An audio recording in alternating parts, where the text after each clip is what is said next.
मुसलसल बारिश की वजह से बुनेर के नदी नालों में तूग़यानी आ गई। पानी घरों में दाखिल हो गया। मसाजिद से महफूज मकामात पर मुंतकली के लिए ऐलानात किए गए।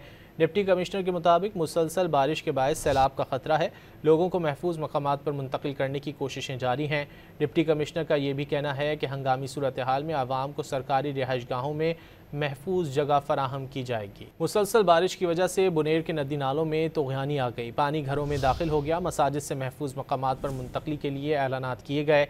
डिप्टी कमिश्नर के मुताबिक मुसलसल बारिश के बायस सैलाब का खतरा है।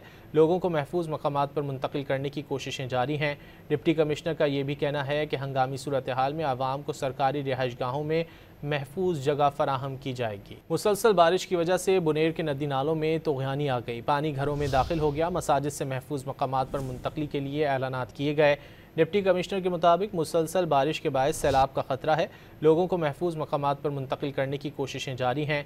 डिप्टी कमिश्नर का ये भी कहना है कि हंगामी सूरत हाल में आवाम को सरकारी रिहाइश गाहों में महफूज जगह फराहम की जाएगी।